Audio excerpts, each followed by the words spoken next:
Hello friends, welcome to Kavish IAS Converting Possibilities into Reality।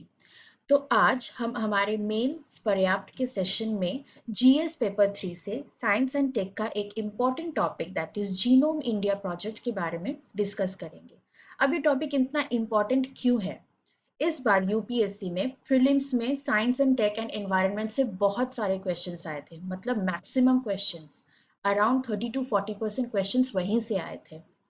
तो हो सकता है मेंस में भी आपको इस टॉपिक पे उतना ही कंसंट्रेट करना पड़े। आप इसको इग्नोर बिल्कुल भी नहीं कर सकते हैं। कुछ ना कुछ बड़ा क्वेश्चन इन टॉपिक्स में से जरूर आएगा, इसलिए हमें इन टॉपिक्स को भी इग्नोर नहीं करना है और उनको भी इक्वल इंपॉर्टेंस देना होगा। तो चलिए आज का जो टॉपिक है that is genome India project, इसके बारे में डिस्कस कर लेते हैं।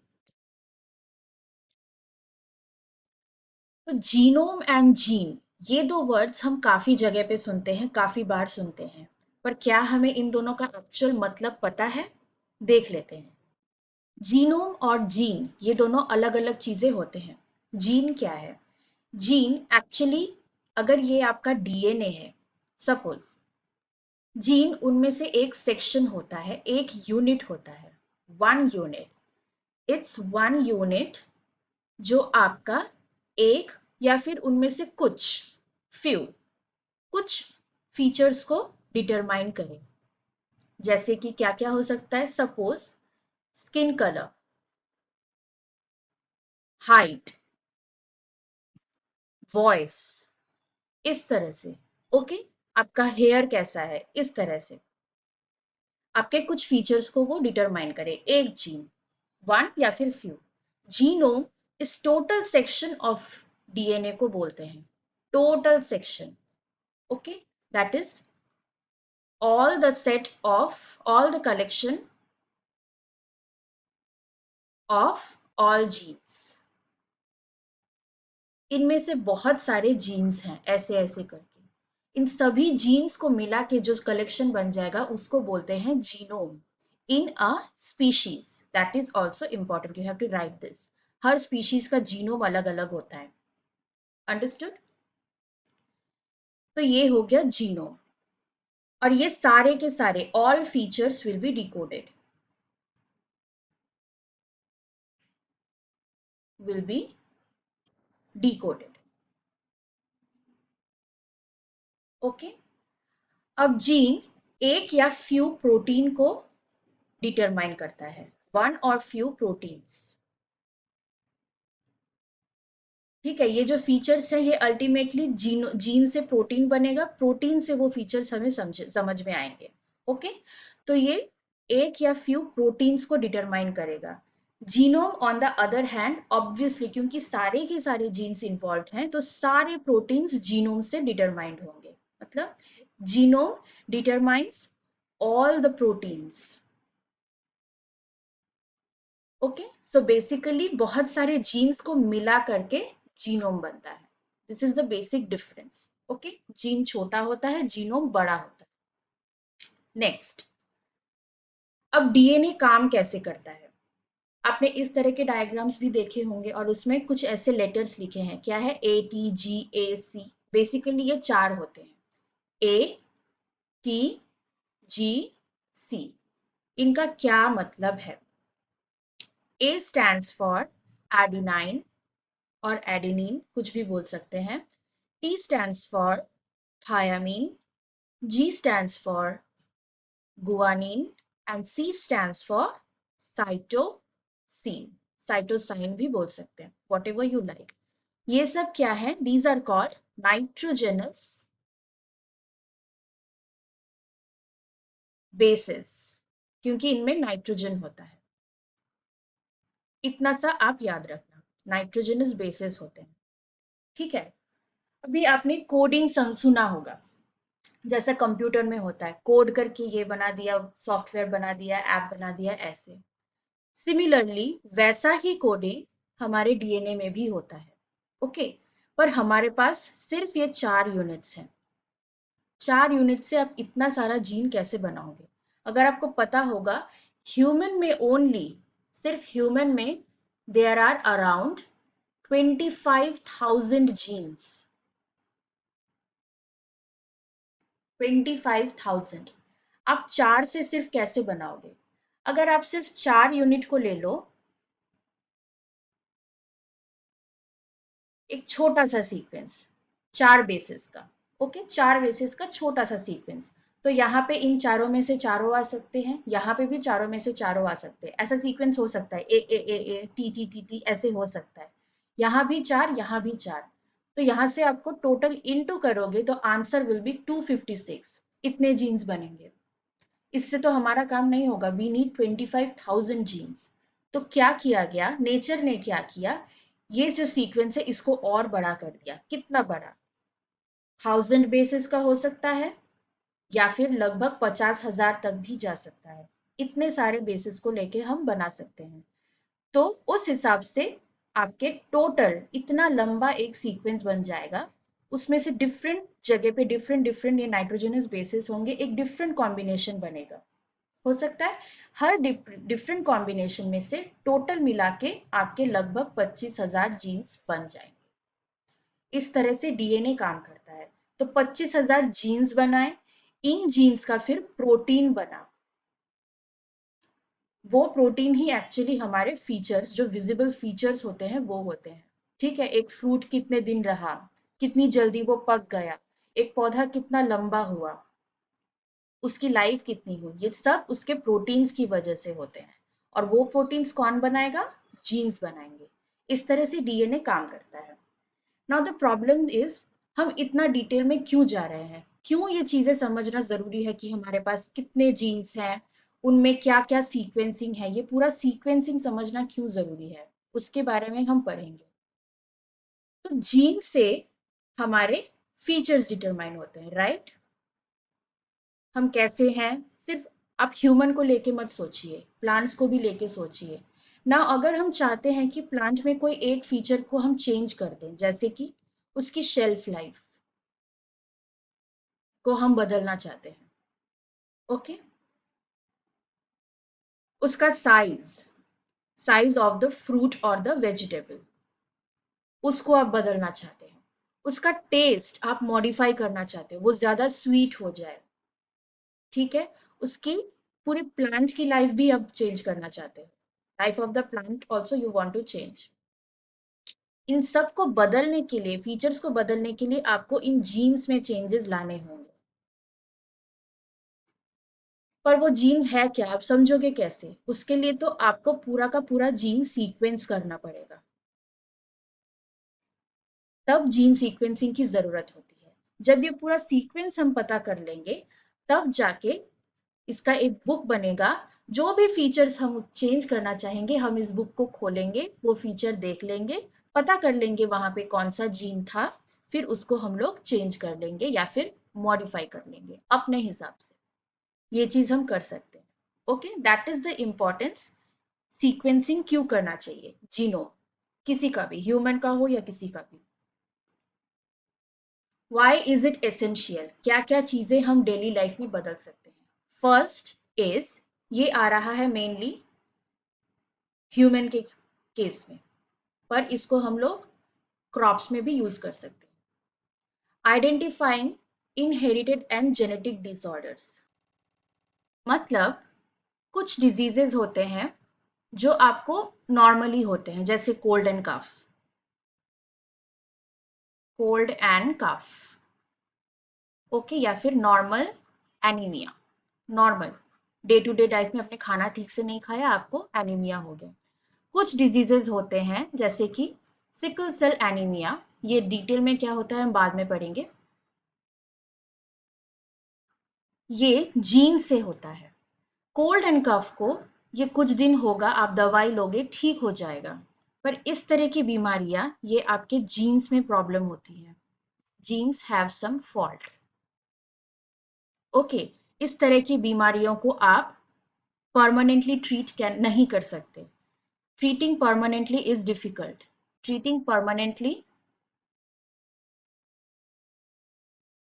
इज डिफिकल्ट, आप नहीं कर सकते।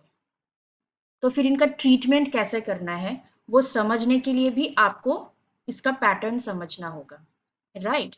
अगर आपको ये पता चल गया अल्टीमेटली एक्चुअली क्या हुआ था ना, पहले एनीमिया हुआ था, उनको दवाई दी जा रही थी पर वो पेशेंट क्योर नहीं हो रहा था। तब जरूरत पड़ गई कि चलो हो सकता है जीन्स में कुछ प्रॉब्लम। तब जाके उन्होंने जीनोमिक सीक्वेंस से निकाला कि हाँ ये एक्चुअली जीन का प्रॉब्लम, लाइक दैट। अंडरस्टूड? ये आपको इसका कॉज पता चलेगा तब तो आप इसको ठीक करोगे।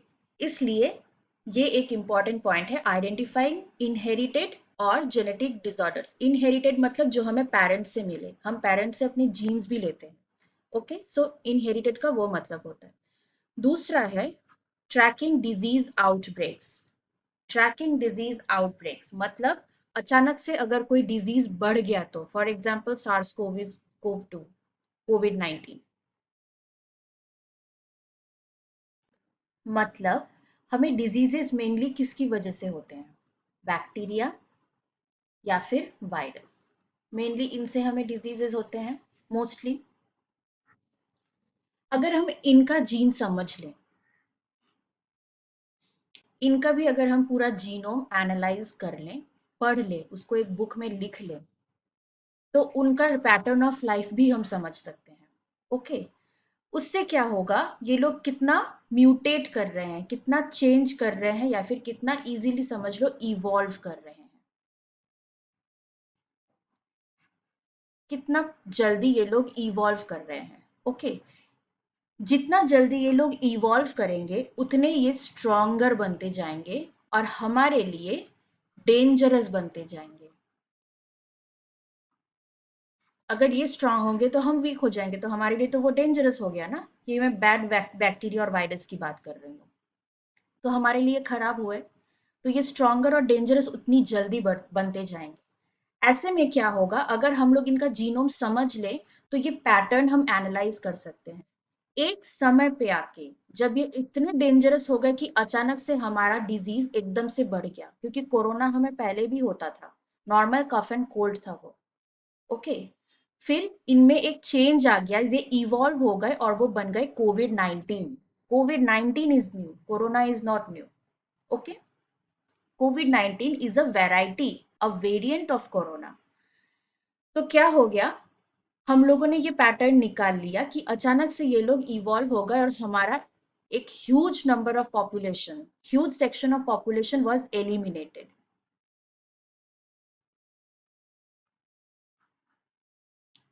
ह्यूमन पॉपुलेशन को इन्होंने एलिमिनेट कर दिया। ऐसे किसी बहुत सारे बैट्स की भी डेथ हो गई। ठीक है, तो अगर इनका, ये बैक्टीरिया और वायरस का हम लोग पैटर्न समझ ले, जीनोम सीक्वेंस कर लें, सीक्वेंस ऑफ द जीनोम अगर हम समझ ले, तो हम लोग ये डिजीज आउटब्रेक्स भी एनालाइज कर सकते हैं। Okay, point number 3, vaccine development. Vaccine का क्या मतलब होता है? वैक्सीन मतलब यही बैक्टीरिया और वायरस पे हम फिर से आते हैं। Suppose this is a human. Okay, इस पे बैक्टीरिया या फिर वायरस ने अटैक किया, पर इस ह्यूमन को पता नहीं कि इसके अगेंस्ट वो कैसे लड़े, तो ये बीमार पड़ जाएगा, ये इसको डिजीज हो जाएगा। इसी प्री कंडीशनिंग को बोलते हैं, पहले से इसको तैयार करने को बोलते हैं वैक्सीनेशन।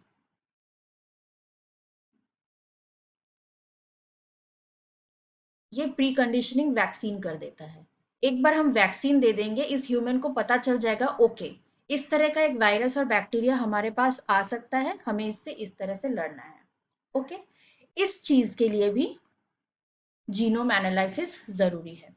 ड्रग एफिकेसी, फिर से सिकल सेल एनीमिया पे आते हैं। मैं ये ना थोड़ा हटा देती हूँ, या फिर आई चेंज द कलर। फिर से सिकल सेल एनीमिया पे आते हैं। For example sickle cell anaemia में क्या हुआ था, पहले तो इनको पता चल गया कि हीमोग्लोबिन नहीं है, हीमोग्लोबिन कम है। क्यों कम है, अब इसके लिए इन्होंने बहुत सारी दवाइयां दे दी। अंडरस्टूड, ताकि हीमोग्लोबिन बढ़े, आयरन टैबलेट्स दे दिया, फोलेट टैबलेट्स दे दिया, विटामिन B12 वगैरह सब कुछ दे दिया, पर ठीक नहीं हो रहा था। मतलब ड्रग्स काम नहीं कर रहे थे। ओके, मेडिकेशन काम नहीं कर रहा था। तब क्या किया, जीन को फाइंड आउट किया, जीन को ठीक करने के लिए ड्रग्स निकाले गए। तो ड्रग डिजाइनिंग के लिए भी हमें जीनोम सीक्वेंसिंग जरूरी है। अंडरस्टूड? ये पॉइंट भी हो गया। Food longevity and microbial and fungal attack.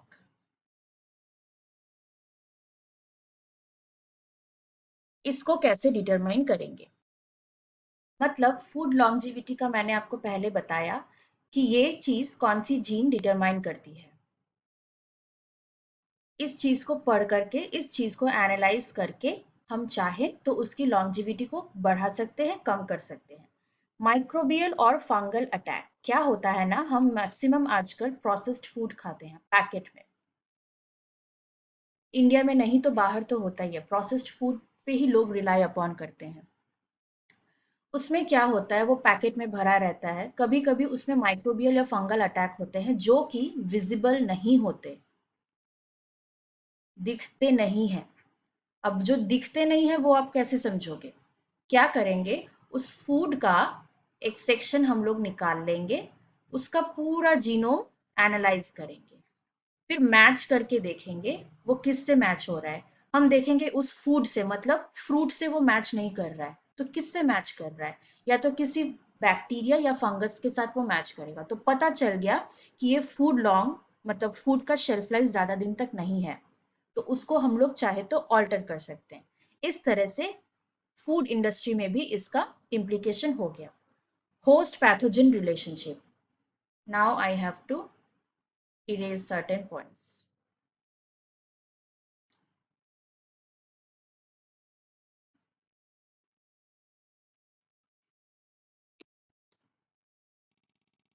तो होस्ट पैथोजन रिलेशनशिप क्या होता है? Who is the host and who is the pathogen? Host is us, host is either the human और द क्रॉप, एंड पैथोजन क्या होगा? जो उसको हानि पहुंचाएगा। It could cause you a disease. Okay, disease हो सकता है या फिर डेथ हो सकती है, ठीक है, कोई इनफंक्शनैलिटी हो सकती है। ये सारी चीजें जो भी ऑर्गेनिज्म करेगा उसको पैथोजन कहते हैं। It could be an insect, it could be a bacteria, it could be a virus, anything. Insect भी हो सकता है। इसका एग्जाम्पल, इंटरेस्टिंग एग्जाम्पल मैं आपको बताऊंगी, आपने पहले भी पढ़ा होगा, दैट इज बीटी कॉटन। इसमें क्या होता है, होस्ट और पैथोजन का रिलेशनशिप, जैसे कि हमने पहले ही पढ़ा है कि हर ऑर्गेनिज्म का वो कैसे बिहेव करेगा, it is determined by the gene. तो इसका जीन हमने ले लिया, इसका भी जीन हमने ले लिया, इन दोनों का रिलेशनशिप, इसका एक प्रोटीन बनेगा और इसका भी एक प्रोटीन बनेगा, राइट? ये लोग कैसे काम कर रहे हैं उसको अगर आप समझ लो तो फिर यहाँ पे चेंजेस कर सकते हो या फिर यहाँ पे भी चेंजेस कर सकते हो, ठीक है?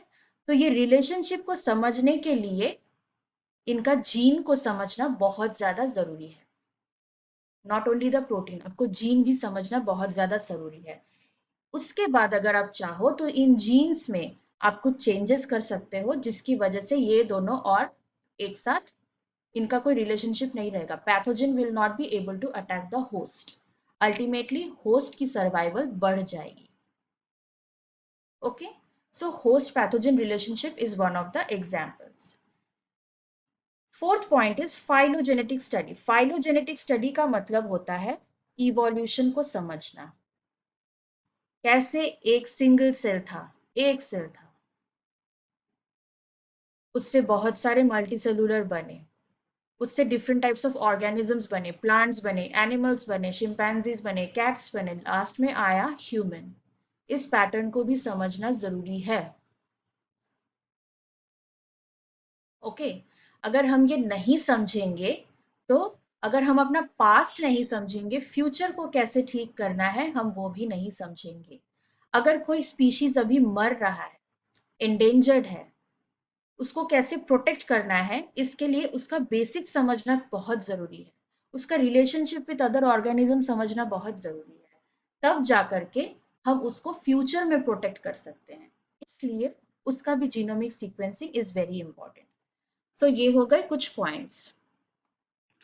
इसके क्या क्या ड्रॉबैक्स हो सकते हैं? Again, mostly in terms of humans, फिर हम क्रॉप्स के बारे में भी पढ़ेंगे, क्या क्या ड्रॉबैक्स हो सकते हैं। Mutations could be mistaken for normal genes, giving false negative results. Mutations मतलब changes in DNA और gene. इनमें कुछ चेंजेस होंगे जो कि स्टैंडर्ड नहीं है, जिनकी वजह से डिजीजेस होते हैं। अगर ये रह गए ना, परसिस्ट कर गए, तो डिजीज होगा। पर हमको समझ में नहीं आया और हमने इस म्यूटेशन को ओरिजिनल नॉर्मल जीन समझ ली। सो वो ठीक नहीं होगा।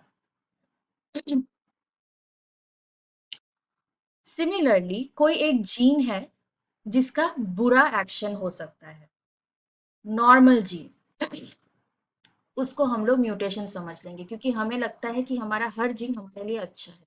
नहीं, कुछ जीन्स का कुछ एडवर्स फंक्शन भी हो सकता है, उसको हम लोग म्यूटेशन समझ लेंगे।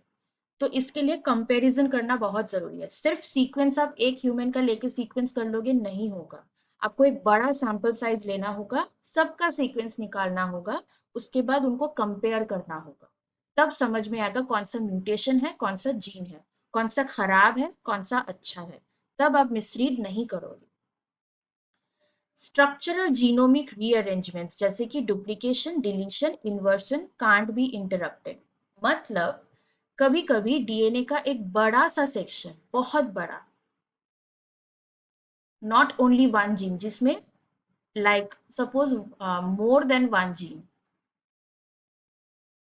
जीन इज इन्वॉल्व, ये सारे सेक्शंस क्या डुप्लीकेट हो जाते हैं, मतलब डबल, एक ही क्रोमोसोम में पास पास हो जाएंगे, या फिर हो सकता है एलिमिनेट हो जाए, डिलीट हो जाए, माइनस हो जाए, या फिर उल्टा हो जाए, इसका रीअरेंजमेंट ऐसे था ऐसे हो जाए।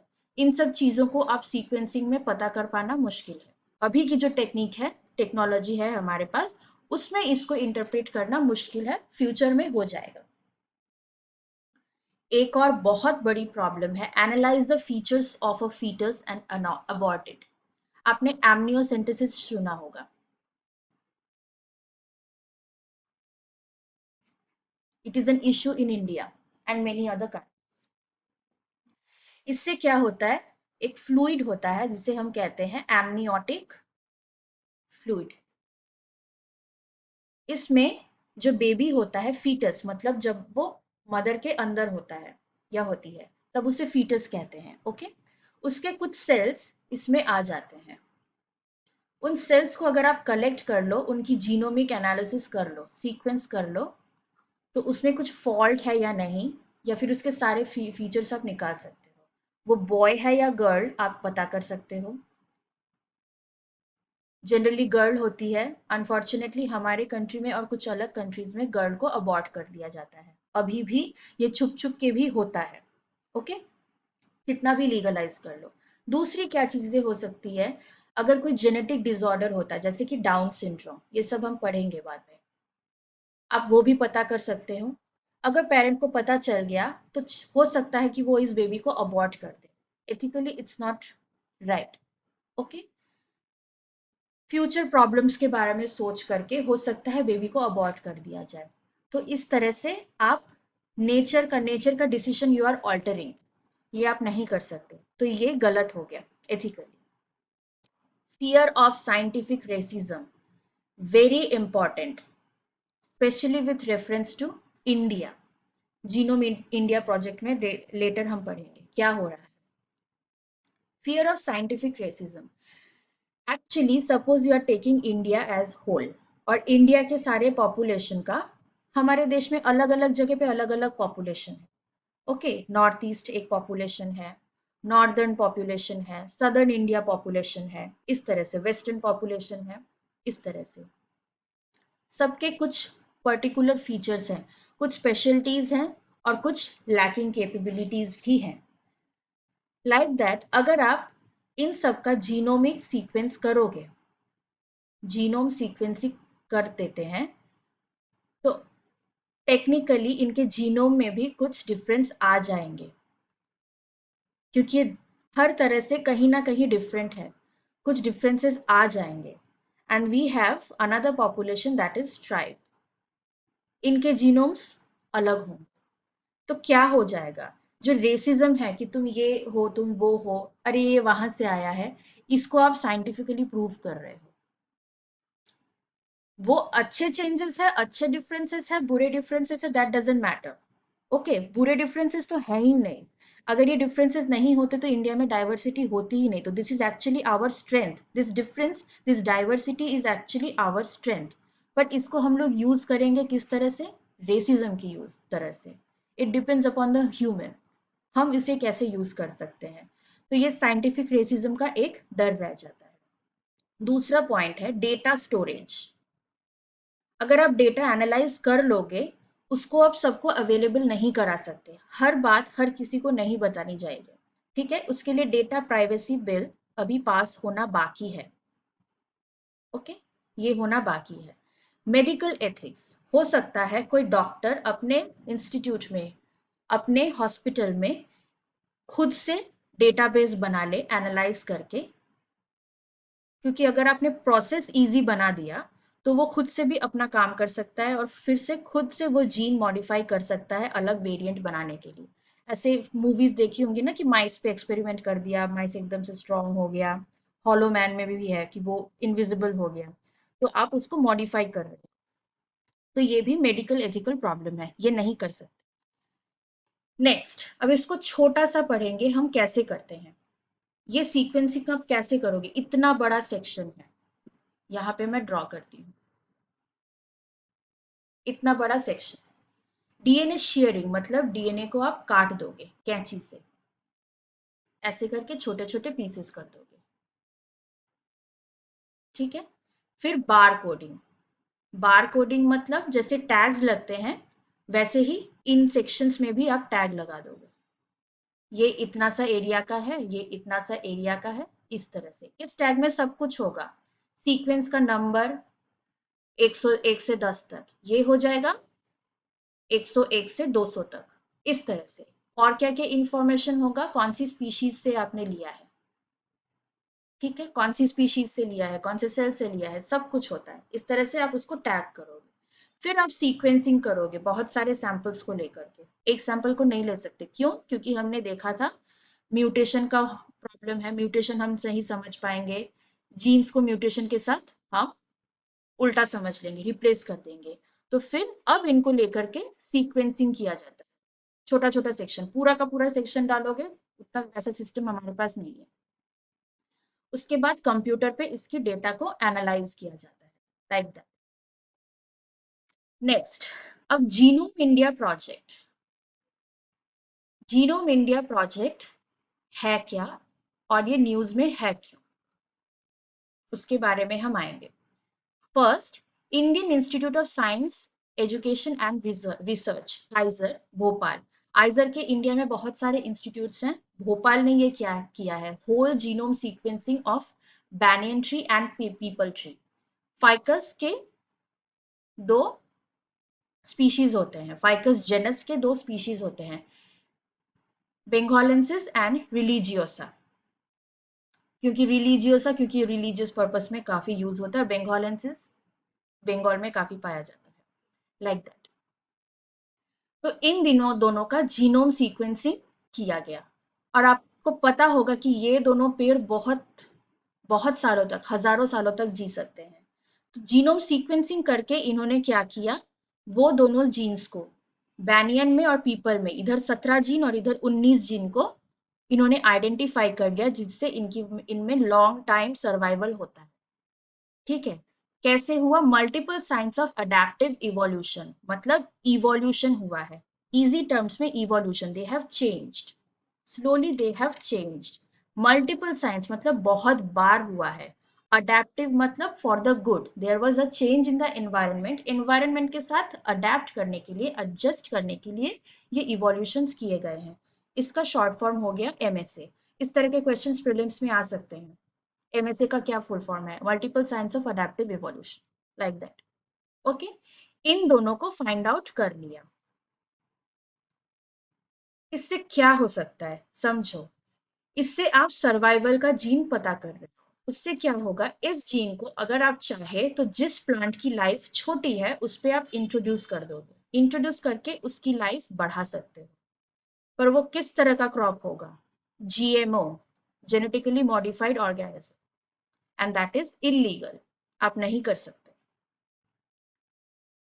पर एटलीस्ट हमने स्टडी तो किया, कहीं ना कहीं किसी और तरीके से हम यूज कर सकते हैं। ओके, तो इस तरह के इश्यूज हैं। उसके बाद आया जीनोम इंडिया प्रोजेक्ट। अब आते हैं ये क्या है। Genome India project is actually adapted from human genome sequencing का। ओके, क्या फाइंड आउट किया गया है कि अराउंड 20 से 25,000 जीन्स हमारी बॉडी में होते हैं। जीनोम इंडिया प्रोजेक्ट ने उनमें से 7,000 जीन्स को सीक्वेंस कर लिया है और 3,000 को पब्लिकली अवेलेबल किया गया है। मतलब आपको ऑनलाइन इजीली मिल जाएगा अपने लैपटॉप से।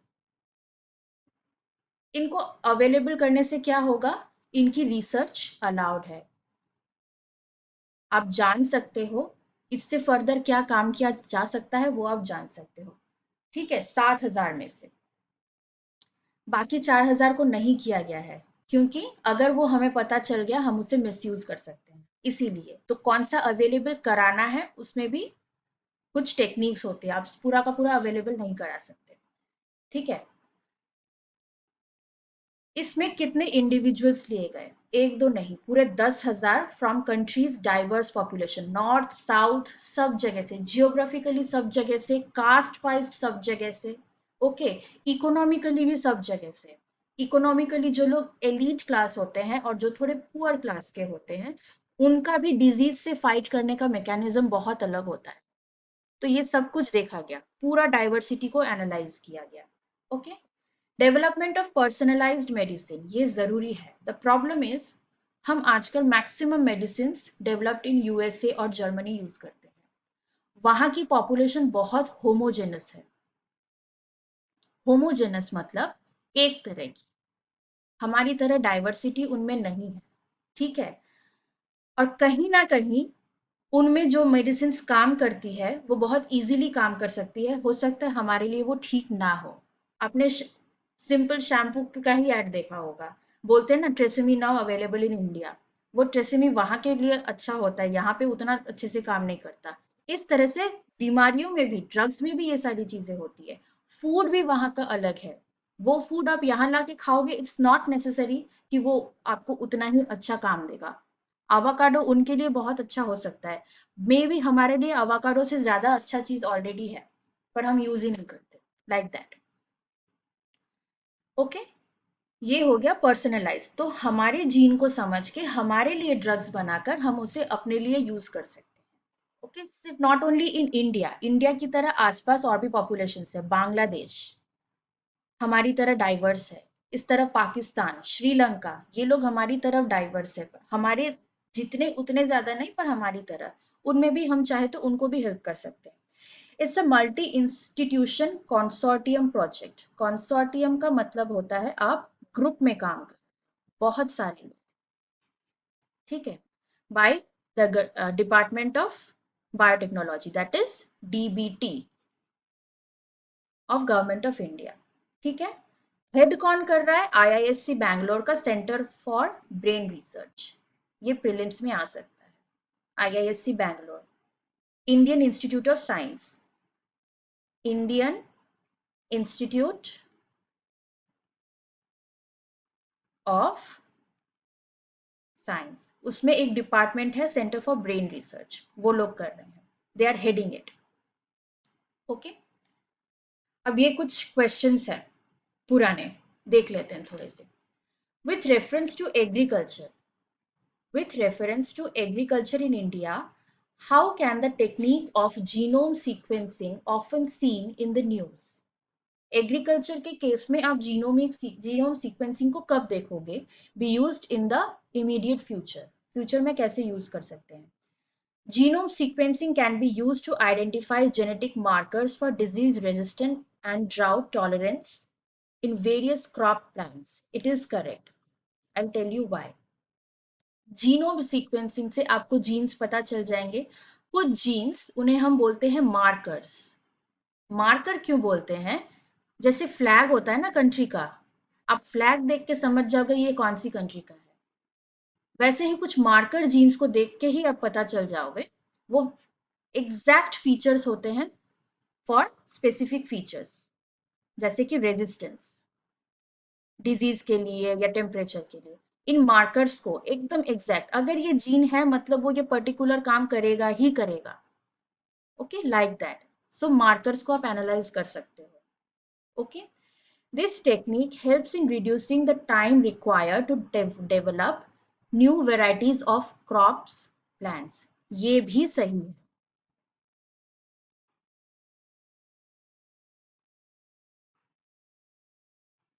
ये भी सही है। आप न्यू वेराइटीज डेवलप कर सकते हो। आपने पिछली क्लास में, हमारे पिछले सेशन में क्रिस्पर कैस9 के बारे में पढ़ा होगा। ठीक है, वो क्या करते हैं, जीन को एडिट करते हैं। जीन एडिटिंग होती है। जीन एडिटिंग कब होगी, जब हमें जीन क्या है वो पता चलेगा। तो उसके लिए तो हमें जीनोम सीक्वेंसिंग चाहिए। So this is also correct. It can be use to decipher host pathogen relationships in crops. ये पॉइंट हमने डिस्कस ही किया है। Okay, so D is the answer all of this question. Consider the following statements. ये 2022 में ही आया था। DNA barcoding can be used, can be a tool to. DNA barcoding मतलब, बारकोडिंग हमने पढ़ा था, टैग लगाते थे हम लोग सेक्शंस ऑफ डीएनए में। ठीक है। Assess the age of plant और एनिमल। किसी भी इंसान का, किसी भी ऑर्गेनिज्म का डीएनए एज के साथ चेंज नहीं होता है। वो पूरी लाइफ कांस्टेंट होता है। हो सकता है हल्के फुल्के म्यूटेशंस हो जाए, पर वो आप एज नहीं पता कर सकते हो, एज के साथ वो वैसे नहीं होता। तो ये पॉइंट गलत है। Okay, distinguish among species that look alike. जो एकदम एक जैसे दिखेंगे उनको आप डिस्टिंग्विश कर सकते हो। अगर दिखने में भी एक जैसे हैं, उनके जीन्स अलग होंगे, तो वो आप फाइंड आउट कर सकते हो। आइडेंटिफाई अनडिजायरेबल एनिमल और plant materials in processed food. ये भी पॉइंट हमने पढ़ा था। एनिमल और प्लांट मटेरियल प्रोसेस्ड फूड में कोई माइक्रोब या फिर कुछ है या नहीं, फंगस वगैरह कुछ है या नहीं, या कोई एल्गी डेवलप कर गया है या नहीं, जो दिखे भी ना, उसको भी आप एनालाइज कर सकते हो बारकोडिंग से, सीक्वेंसिंग से। सो ये भी करेक्ट है। So 2 and 3 are the correct answer.